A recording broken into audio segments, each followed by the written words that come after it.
So we have talked. I know who you are, what your role is. Except I have a typo in the slide, which is a bummer. And I'll tell you a little bit about me. Our organization is called Demonstrated Success, and we are one of the vendors that's been approved to provide professional development to the charter schools through that grant. Our organization's been around since about 2017, and we are located in Portsmouth, New Hampshire, but we work all over New Hampshire, and now we also do a lot of work in Vermont, which has been really fun. Um, we do a lot of different things. Our beginnings focused on data and effective data use. I think it was like 2 rounds of school improvement ago, we were the technical assistance providers for the state of New Hampshire for the schools that are identified in need of improvement. We've worked with 21C programs. We do a lot of work in literacy and math and assessment and curriculum development and culture and climate and MTSS and leadership. And we just do a lot of stuff, and we have a wonderful staff of people, of trainers that all have specialties, and we all chip in to help schools.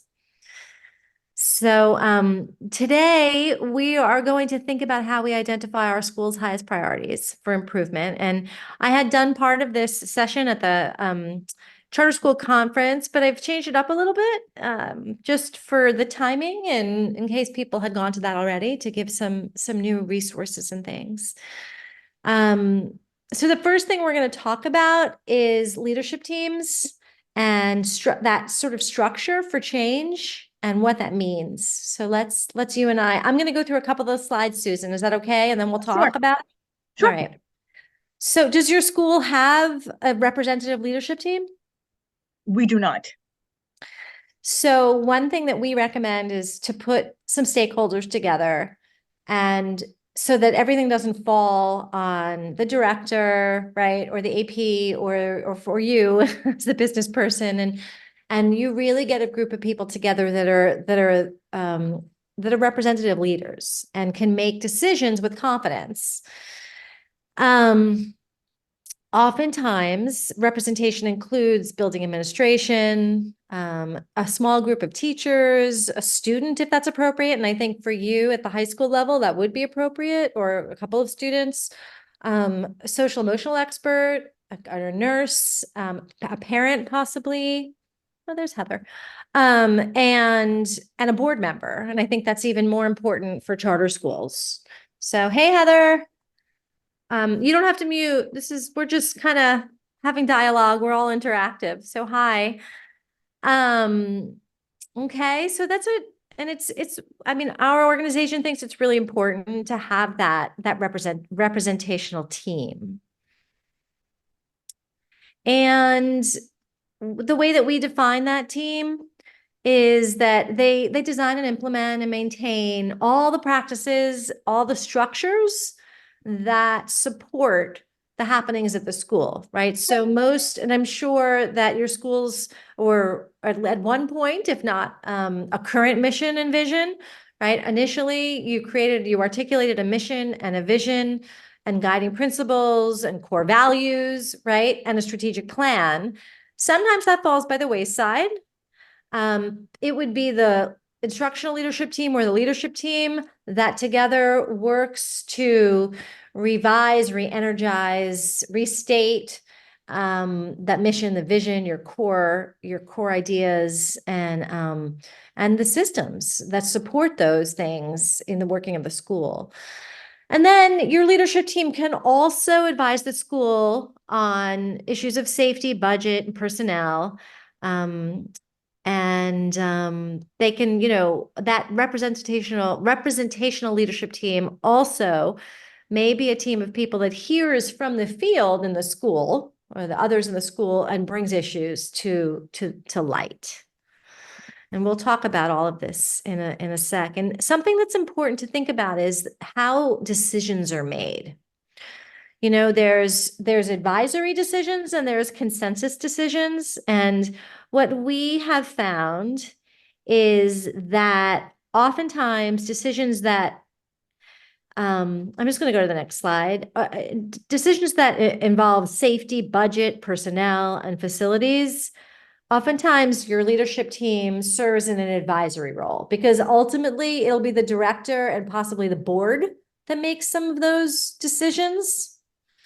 And there should always be someone from your leadership team that attends board meetings, right?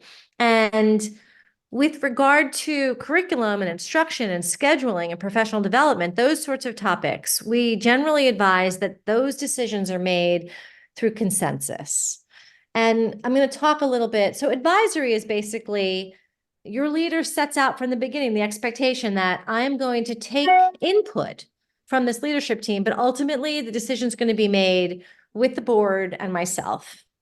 Whereas for consensus, it's literally you bring your team to consensus around a decision that has to be made. So it's not majority. It's the idea that everybody can live with the decision that's made, right? Everyone can champion it. Even if they don't entirely agree with it, you have to bring your team to the point where they can champion it to the rest of the school. And so there's a lot of different protocols for consensus that you can use. I often I use a fist of five. So, you're talking about, you're coming to a decision making. Someone may put out there a recommendation, then you put it out to the team for consensus, and people will, hold up like 5, I'm 100% behind it. 3, I can live with it. 1 might mean I'm not ready yet. We need to continue talking about this. And then the group would debate and try to bring the whole group around so that they can be a 3 or above. So that's what we're sort of talking about with the consensus, but you can use your own consensus protocol. So now I'd love to have a conversation. And if Heather, you can unmute, that would be fabulous, because this truly is an interactive session. Part of the value I was hoping is that, different folks from charter schools could come together and talk about this work. So I guess I'll just start. I'm going to throw it out there. Susan and Heather, if you're able. If you're not, that's okay. And your colleagues. Let's talk a little bit about, what happens now with regard to a leadership team at your schools. And how do you engage in school improvement planning so far? Do you want to start, Susan, or? So our director and our co-director, and myself, we all do attend the board meetings and we have conversations with the board monthly. Mm. And does the board manage instructional decisions in the building? They probably don't, right? The curriculum, instruction. No, the co-director and director would speak with the staff when they're talking about curriculum and making those decisions. And then anything that we felt needed to be brought to the board's attention. Like if we need to, we just recently added a halftime math science teacher. That's something that we would have brought to the board to discuss why we wanted to increase our curriculum and have more offerings for the students. And when you're doing planning around new approaches or professional development that's needed or a piece of curriculum that you want to adopt or pilot, how does the process happen? How are those decisions made? So again, the co-director and director would speak with the staff to get a feeling of what everybody is a consensus felt was needed. Yeah. And then we would bring it forward to the board if we needed financial backing and that type of stuff. Got it. Okay. And your mission and your vision, is that re-energized and rewritten on a regular basis? So we actually just did a review again because of our renewal, our 10-year renewal. So we looked over all of that documentation again and updated and tweaked. And is there a representative group of, you do that with the whole staff? So that was done with myself, the director, and the co-director, as well as some of the board members. Thanks. Heather, what about you? Hi, Heather.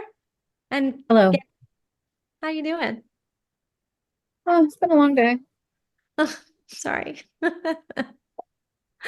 So yeah, we're brand new. Mm. We don't run like a traditional school. We use Admentum, which is an online virtual platform. They are our certified teachers. We have, at this point, there's only three of us. There's myself, a teacher, and a para. Mm-hmm. We only have 15 students. We just actually got into our permanent space. We're figuring it out. Yeah. And so when you say you've gotten into your permanent space, where is that? We're in Claremont, in Lower Main Street. Okay.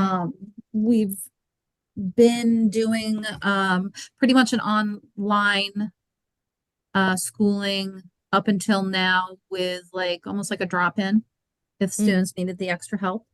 Mm-hmm. Because we were waiting for a space to be available because we have been waiting on contractors for, well, since September. Well, Mm-hmm. long before September, actually, but we were planning on being in here the second week of September. We Mhm. got in January 2nd. Okay. Wow. Yeah. Yeah. Okay. And so you basically have a mini leadership team of 3. Yes. We do have a director, but she's the director of the whole building. And so now that we're in our space and that headache of dealing with the contractors is gone, she's trying to catch up on a lot of other projects. Okay. Got it. Got it. All right. Well, it sounds like for you, Heather, it's in the works. And Yeah. for you, Susan, it sounds like you have a system. And I'm assuming that you feel pretty good about it, your system, Susan. I am listening for, I do, and I think it'll improve as we get more board training. Mm, I think it may shift and change a little bit, which will just make things even better. great. And Heather, you got cut off. You're listening to learn, yes? no, exactly. I'm listening to learn. I don't see my 2 staff here, which one, something ended up coming up, so she couldn't, but the para was gonna hop on from home, but that's all right. It's all right. It's recorded. We're good. Yep. I wanted to emphasize here when you're thinking about your leadership team and expanding it, or, one thing that our organization is very adamant about is efficient systems for teaming and the way teams manage their logistics, their communication, their consistency, their goal setting, their paperwork, their note taking. We have found over many years that oftentimes teams sit down and they have conversations, and people are busy and things aren't written down, or everyone's in a rush, and that really good thinking and planning isn't documented well enough, and then it can't be implemented, or people spend a lot of time rehashing conversations. So these are just some things for, teams to consider, and it sounds to me like for both of you, I'm not sure, it doesn't sound like your team as it stands now, Susan, and for you too, Heather, you're focusing on everything. Yeah. I actually have a meeting with Karen next week. With me. Yes, Yeah, that's me. yeah. Oh my goodness, look at me. Yes, I we didn't have- even put my name in. Well, and I don't see your, I was gonna say, so you're Karen? I am Karen. You have a So we're meeting with meeting next week. Yes. So I responded to you today. So Yes. I'm so sorry I didn't put my name, yeah, to both of you. I'm sorry. So so these are just some questions. What frequency, how long will we meet? Where will we house things? How will we make that consistent? What are our processes for agendas, community agreements? What does a great meeting look like for us? All those things, something that I wanted to share with you that I talked about at the charter school conference is, when you're trying to do complete school change, right? You want to think about it in terms of a theory of action. So it sort of follows these steps, and you're always going to work to identify needs. And I think, Heather, I didn't send you, I have a document I'll share with you in a little bit on these slides, but Susan, I think I sent it to you, sort of a needs assessment. Did you get it, Susan? I can check my email. It's okay. I mean, we'll get to it in a little bit, but I'll show it to you. So we're going to talk in a little bit about all the different ways to identify your priorities and your needs. Once you do that, and this is, in terms of defining a theory of action, you're identifying your needs and your highest priority needs. And then your next step, and it's a little like backward planning when you're planning a unit. So, because your next step is really your outcomes, right? So, what does success look like? So, in this example, our need in theory is, better support for learners with diverse needs. Because maybe some data and some surveys indicated that our learners with the diverse needs were not excelling. They maybe didn't have a good sense of belonging, whatever it is. We'll talk about the needs assessment. But what it'll look like is that if we are successful, right, all learners will receive the instruction that they need that's tailored to their needs. And then the next step is, so you have your need, you have your outcome, and then you're going to articulate the actions that you hope to institute to lead you to that outcome or that success. So in this situation, this is just a model. Teachers are going to do peer observations for differentiation. Me as the school director, I am going to hire and schedule or do it in-house professional development on how to differentiate to meet those diverse needs. We are going to have teachers goal setting, and we are also going to solicit student feedback on how those needs are being met. Those are my actions. And then my expected outcome is that teachers will differentiate their classroom instruction to meet learners' needs, and that the long-term results will be that every student makes growth or achieves. So this visual can sort of keep you channeled and organized for your thinking about school improvement. Do you have questions or comments about that? No. Nope. Okay. So I guess what I'm wondering for both of you, and Heather, I know that you're at the very beginning, so your questions, for info will be limited, but I'd love to hear, Susan, if you in the past have taken any action to define your school needs and what that's looked like. So I've been involved with identifying needs for our title grants, which seems like it follows the same process that you had on that previous slide, where we have a priority, we have an activity, and then the performance and the outcome. So we usually will reach out to the teachers to get their input on what they feel the students are needing or what they themselves are needing. And then we move from there. Okay. Just a piece of information for you. Last year, we designed a title toolkit to help with the process of more effectively writing title funding requests. And if you think you would, that might be nice for you to access, I can send it to you. Okay, just let me know.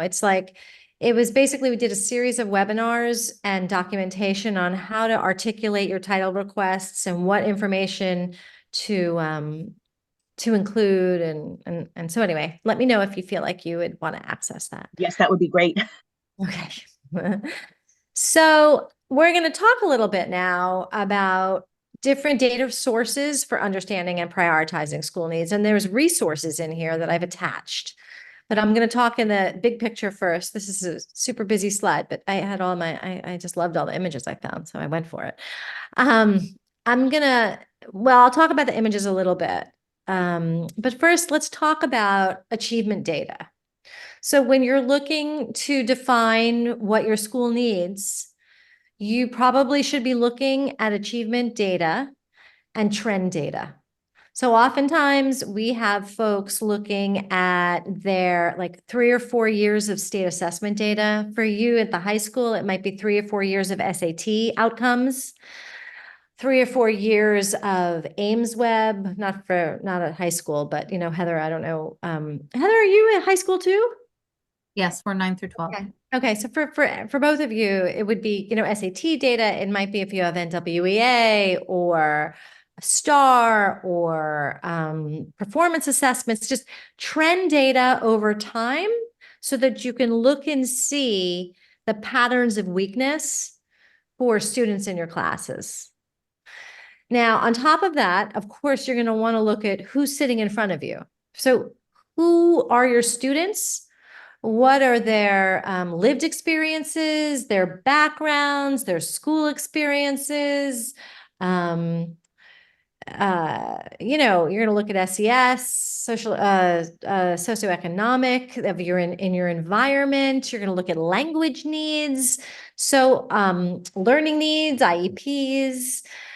You're also going to want to collect information about their social emotional health and behavior data, right? Because sometimes needs that you might have may fall under the area of, kids aren't learning, potentially may not be learning in our environment because maybe our behaviors are really challenging and it's interrupting learning. Or maybe students are not feeling an affinity or safe in their school, or in a particular classroom. You're going to want to know that and understand if it's a priority to address that directly. I'm going to keep going. Self-reflection tools, I'm going to show you in the bottom left corner is the reflection tool that I sent out to most of the folks that signed up for today. And we'll talk through that in a little bit. But it's basically your leadership team would take themselves through this tool, and I'll take you through the tool in a second, to try to surface areas of weakness that you might want to grow. Then we have stakeholder perception surveys, which I also have a couple slides here where I can connect you with some ideas for that. But, you want to find out, are our parents satisfied with the product that their kids are getting? Do they feel included in the school community? Are they participating to the extent that they want to participate and can participate? Are we leveraging them, to the maximum extent? And then that's your parents, for your students. Stakeholder surveys might address perceptions of belonging, student opinion about the type of instruction that they're receiving, how they feel connected to the school, what after school activities they might like to see or expand into, scheduling, whether the schedule is working for them. So that's or teachers, like state teachers are another stakeholder you're going to want to survey and get information from. The next piece is focus groups, and that's sort of goes along with stakeholder perception surveys. And what we often do is we will create a survey, or maybe a school will use a pre-existing survey, and then to make sure that they get the nuance that goes along with the data, they may bring together a cross-section of the stakeholder group and have a series of questions. And there's a slide on that, and we'll talk about that.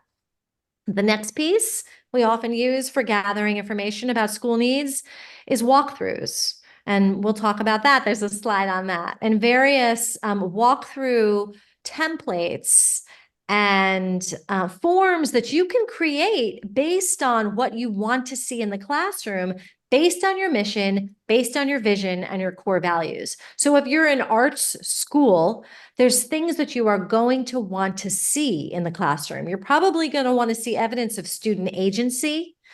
You're going to want to see evidence of creative thinking. You're going to want to see evidence of project-based learning, right? Of performance assessment. So all of that, you kind of want to collect information to see if what's actually being executed in the classroom. Teachers may feel that they're executing, but you also want to make sure that you objectively get that information through observation. The next is building climate walkthroughs, where you can create checklists for what you want to see in terms of your building environment, or student work on the walls, are labels clear, are entry, exit, clutter, maintenance, all these things add to the quality and accessibility of education and teaching and learning for kids and teachers. And then a couple of different, the last three: community walks, shadowing students, and empathy interviews. So in the upper left corner of this slide, there's a book called Street Data. And those sort of more subjective and perception-oriented and empathy-oriented methods of collecting data and information are all written about beautifully in this book called Street Data. Community walks involves basically get out to the community and see what the community is like, assess the community, connect with community organizations, have your kids take you out into their community, right? How can you leverage the community? Shadowing student through the course of their day. So, what does school look like for the student who's high achieving? What does school look like for the student who may have a math disability, or for whom reading and writing is a struggle, or executive functioning? And sort of you can gather information. It's a slice of a student's day. And last is an empathy interview with families, and it's more collecting information one-on-one and asking questions about their experience in the school. Do you have questions about that yet? No. No. There's lots of different and wonderful ways. Whoops.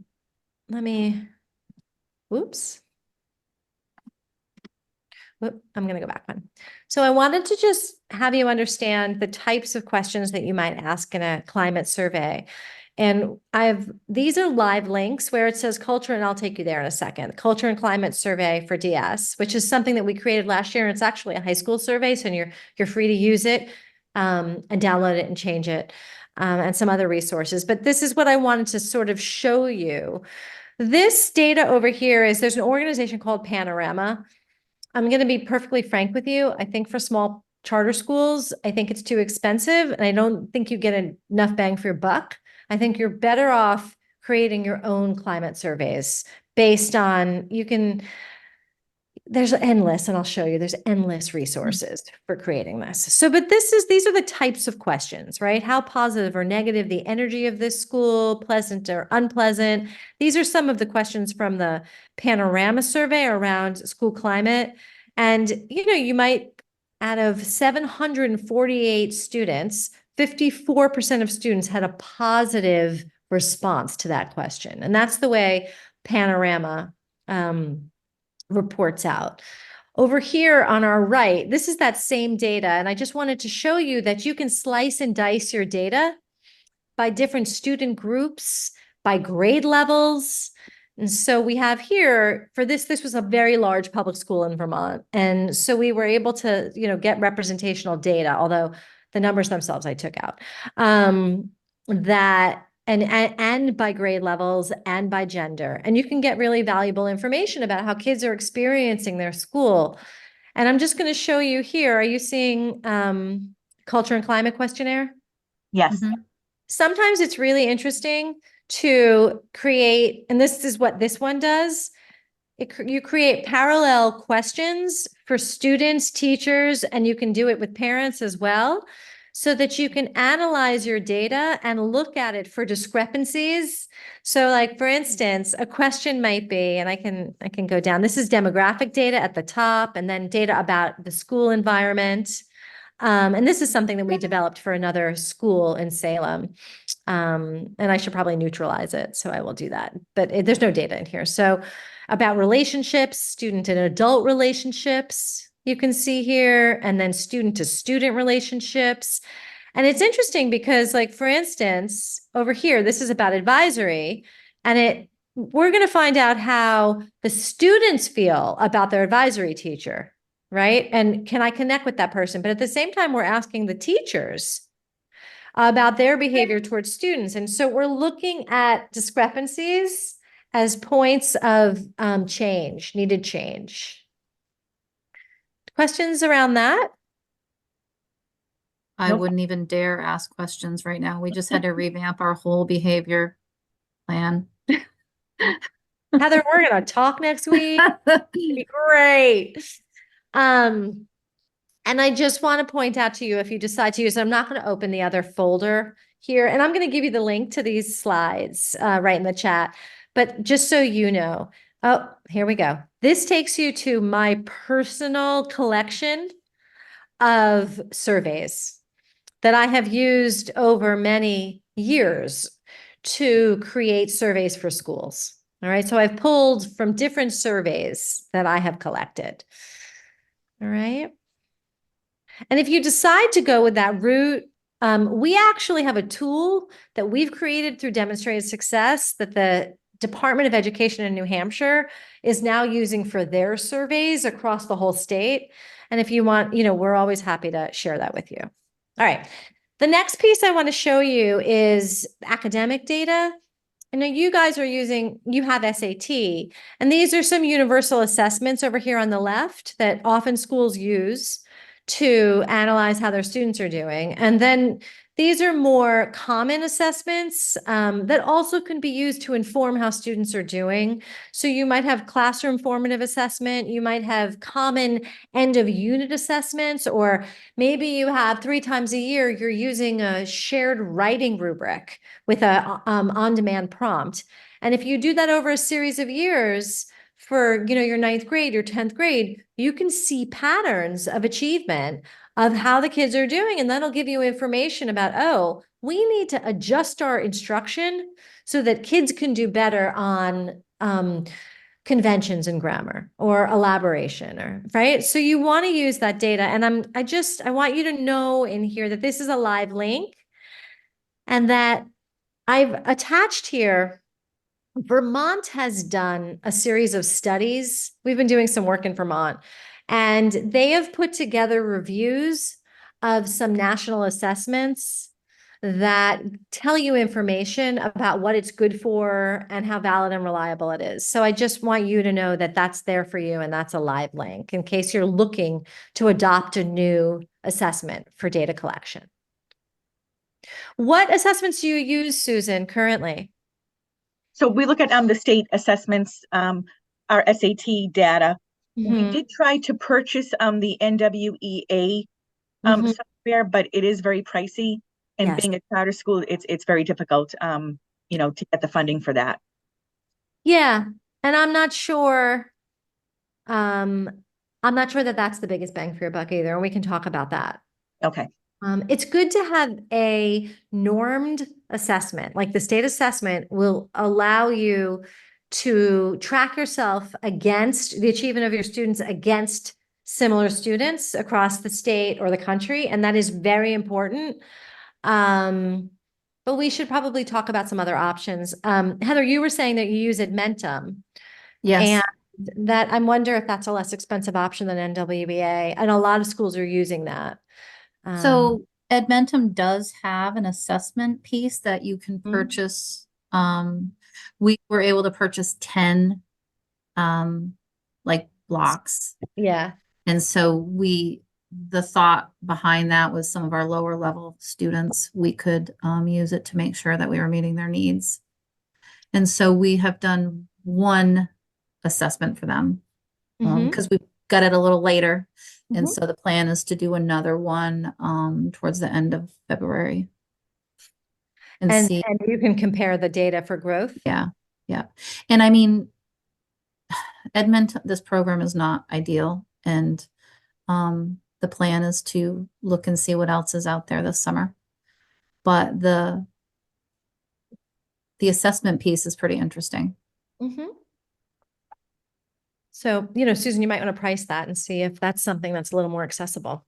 I don't know if you can just buy the exact path piece, but I think it was for 10, I think it was like, I want to say like $350. Oh, that's much more reasonable. Yeah, it wasn't crazy because I was like, oh, well, that won't put us out. And I don't know how many students you have, but we'll max out at 40. We're very small. I think Susan has close to 150. Yeah. Another thing for you, Susan, and your school and your students is because you're arts-based and performance-based and, a rigorous system for performance assessment. Have you dabbled in performance assessment? I have not. That would be more the director and the co-director. It would be really interesting to hear more about assessment and what your local assessments are, and if you would be able to, I'm more happy to help you, integrate your standards with a performance assessment system that would be able to give you some consistent feedback on your highest priority standards and on learning outcomes. And, anytime we're happy to talk about that. Okay, great. I wanted to show you, but earlier I was talking about observation tools and the need to get into your classrooms to actually see what's going on, as opposed to perception, right? So each of these are different observation protocols. And so this first one is a social emotional health and learning protocol that basically I'll open it and I'll show you. It's a walkthrough. This is from CASEL. I don't know if both of you know what CASEL is, but it is your complete and utter go-to for all things social emotional learning. It is foundational for all social emotional work. And you can get so many great resources there. And they've generated this, and this is basically, you can see here, it takes you through a rubric of classroom practices. And there are indicators here on the left that all refer to indicators in the classroom that will reflect on social emotional health and learning. So that is one that I have uploaded here. There's a solution tree literacy look-fors. There's a DS literacy. We've developed these in our work with schools. We often will wind up contracting with a school and we'll find out from them what they want to see in the classroom. And we will help them to create a look-fors document. So all of these are just some different look-fors documents that you should feel free to access from this slide deck. Okay. And then I think this is one of the last about data, sort of alternative data collection, but this is just an example of some different student focus group questions that you might bring. You might bring a cross section of your 9th graders, a cross section of your 10th graders, 11th graders, 12th graders, or you could create your groups differently. You could create groups for kids that maybe have IEPs and bring them in and talk to them, or your kids that are your theater kids, any way you want to slice and dice it. But these are some questions that you might, could use in a focus group if you were going to do some student perception data gathering. Okay. So that was sort of a broad stroke of some of the different data that you will want to collect depending on the changes that you're thinking of at your school and what you might want to explore. And then I had shared with everybody, and I'm going to take this opportunity right now to give you the link to the slides so that you can look along with me. I'm just going to change permissions. And in my little Zoom here, whoops, done. Let me go back to slideshow. And do you know how to get to the chat, both of you? Goodness. Yes. Okay, I have just put the link to these slides in the chat. Okay, And this great. way you can open up this document on your own.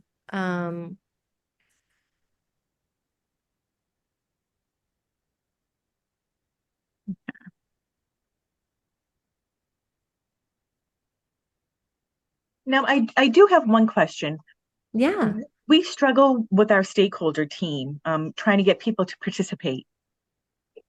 Do you have any suggestions for getting parents and students to be more receptive to surveys that we send out?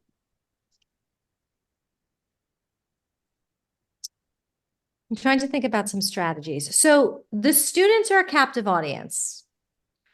You shouldn't have a problem. All you have to do is make that happen during the day.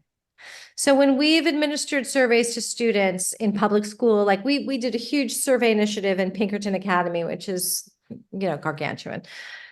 We actually scheduled students to take the survey in one of their in their English class because everyone took that, right? So I mean, if you have advisories or homerooms, I would have students take it then. Okay. And then for parents, what I've always done when I was working in schools and now what I advise is when you have parents in, So if you have nights or days or events, then you lure your parents in through food or blah, blah, blah. There's one way. Another thing is you leverage your students. So you have kids go home and approach their parents about taking the survey. And what we've done is you email the survey to the parent, and then you have the kids go home and talk to your kids every day for a week. You give them a week and you're like, go home, make sure your parents, and you could set up some competition, especially in the high school, because you might need that. I mean, kids are Right. probably barely talking to their parents. So you could set up some fun competition. If whichever grade level gets the most parent replies, then they blank, blank, blank, blank, blank, right? Okay.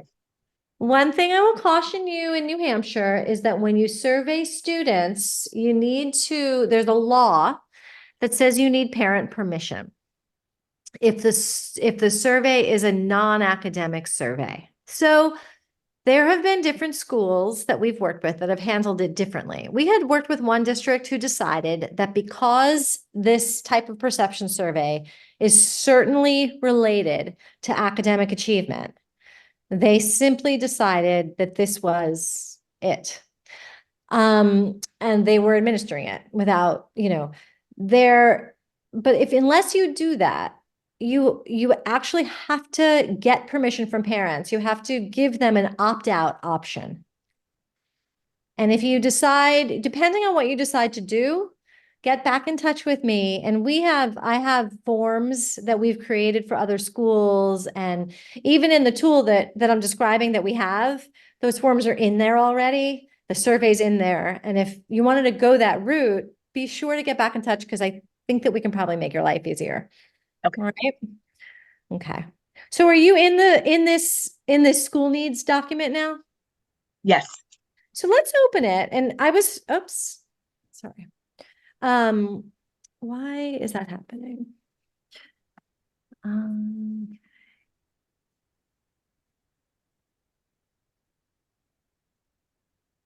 Why is that? I want that to come alive. Oh, now it has come alive. So when it comes alive for you, you're going to make a copy. And what I'm going to suggest is that you do put together a leadership team, to the extent that you're able, and work through this school needs inventory. And you can see here that it's divided up into different categories. So there's 4 levels these are all indicators on the left under school culture.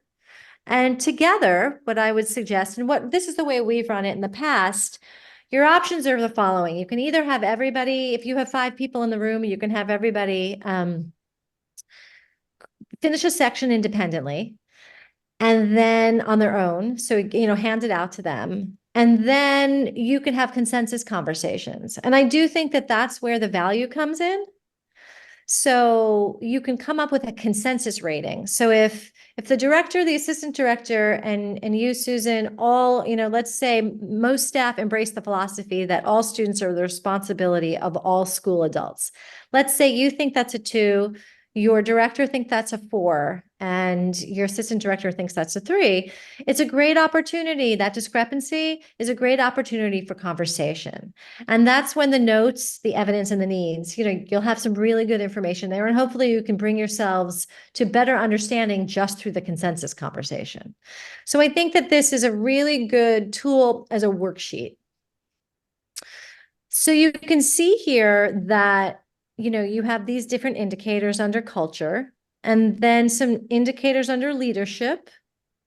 And our first, piece is a representative instructional leadership team, purpose, roles, responsibilities, strategic plans, things like that. All right. And then we go back down. There's schedule, budget, staffing. So a series of indicators there. Data use indicators.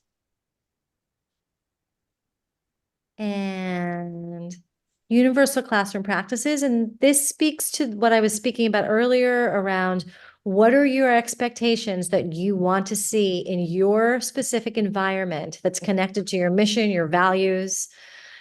And you can change these variables, obviously. This is a doc. You can take this and you can change the variables. But these are some of the pieces that we have input there.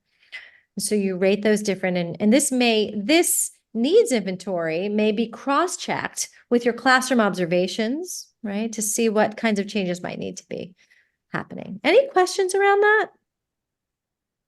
No. Nope. It's just a tool for you for self-reflection. And so in terms of a system for change, this next tool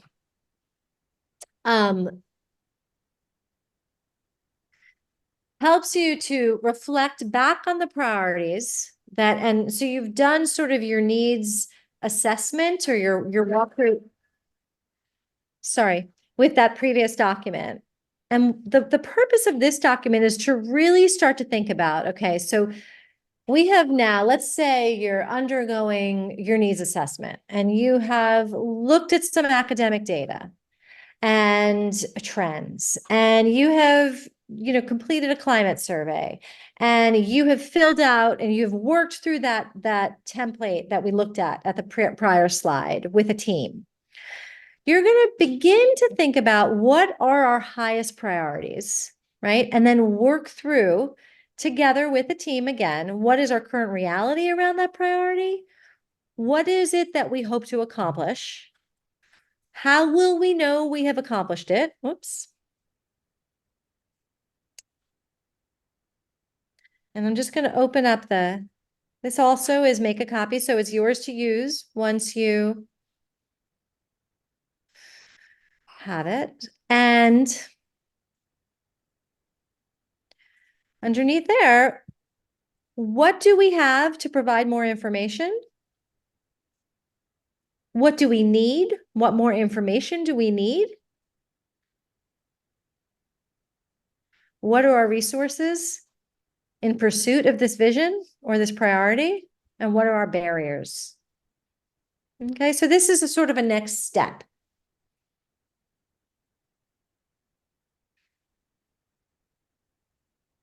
Okay.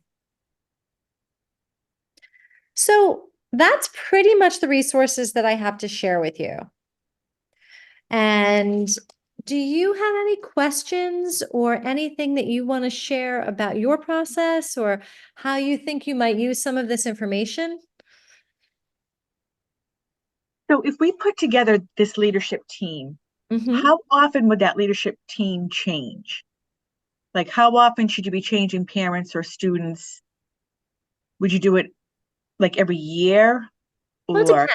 I think it would be wonderful if you had representation. It would be great. I think about like our school board, where we have a student representative and in my own district. And I would think that you would want to keep that fairly consistent, at least for a couple of years. I think the longevity, the institutional memory, right?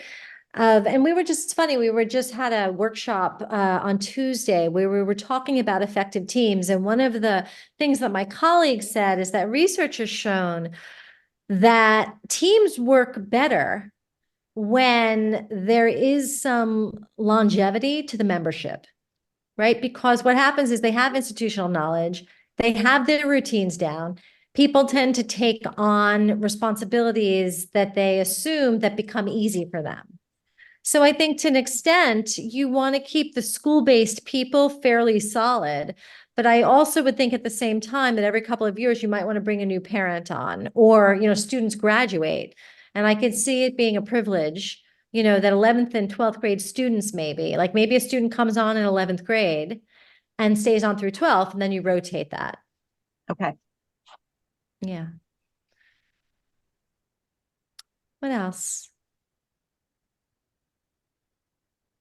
In my fantasy, this is what would happen. You would be able to start on some of this, right? And then we would have all sorts of great things to talk about in our next session. I don't know if that's going to happen because that's a week away. But let me show you what sort of next steps would be. Because as this workshop session was conceptualized, I had sent out the prioritizing needs worksheet beforehand, and I had sent it out with a little email, like, to get together with a couple of people from school and work through it. But clearly people are super busy, and that couldn't quite happen. So we're not going to do that and so next Thursday on the 8th, we have our second session for this. And the next step that you would go through is, after you conduct your needs assessment and you go through that initial template for working through, and then you identify some priorities with the one after that, we have a format that we developed when we were working with the schools in need of improvement in New Hampshire, and we've morphed it to simplify it. But this is a type of document that we have found is very effective for school improvement planning. And the thing that is effective about it is it holds people accountable, and it demands that you set goals, you set measurable goals, evidence of completion. So what I'm going to just talk you through that here. This to leverage and barriers. So you will take your priority change goal that you articulated on that previous document and pop it up there and start to think about, and you will have had dialogue. So you probably come to this template knowing what you have to leverage and what some of your barriers might be. You're going to articulate your priority in terms of a measurable goal. So let's give you an example. Let's say you decide to focus on changing the culture and climate and sense of belonging. You realize, and I don't know what your actual priorities might be, but it might be, the kids in our school don't seem to feel a sense of belonging in our community, and our teacher morale is low, and relationships seem to not be so strong, and student-teacher relationships aren't that great. And maybe staff relationships are toxic. Maybe you found that out through your surveys, your focus groups. You would articulate a measurable goal here that you could you would need to do pre and post data, so that you might see that only 40% of your students, according to your prior perception survey, feel a sense of belonging in the school. So you would set a goal of, 60% of our students will articulate feeling a sense of belonging in our school. 80% of our staff will report positive relationships with colleagues by June of 2025. And then that would be your goal here. And your measurement, I just said, you might use a survey to measure that. And what you're going to do here is you're going to itemize action steps that you're going to implement throughout the next school year, and what it's going to look like as each of those steps are completed, when they're going to be completed, and who's responsible, and what resources you might need. So it's really basic. It just really breaks it down for you, because sometimes what happens is that, first of all, you don't know how to begin to build toward improvement. You don't set measurable goals, or you don't attribute action steps to individuals that are responsible, or there are no timeframes. And this just helps keep accountability and keeps the work moving forward. So that's there for you. And that is something that we are going to focus on next session. I'm going to change the next session based on this session, though, because things ended up different than planned. And I wanted to make sure that you knew when the upcoming sessions were. So next Thursday, Thursday the 15th, it's not next Thursday. I'm going to explain this. This actually doesn't have to do with the New Hampshire initiative. So I just want to call that out right here. These 3 sessions, moving from fighting fires to a planned approach, integrated strategies for social emotional wellness, and cultivating student agency, those 3 sessions are sponsored by the New Hampshire Department of Ed, and we are thrilled and grateful. And so there's 2 75-minute sessions, just like there is for this one, for each of those, and they're interactive. This USafe is a little extra thing that we wanted to share with us with charter schools. It's a social emotional wellness tool that a colleague of ours has developed. And it's a virtual tool that kids use on their phone.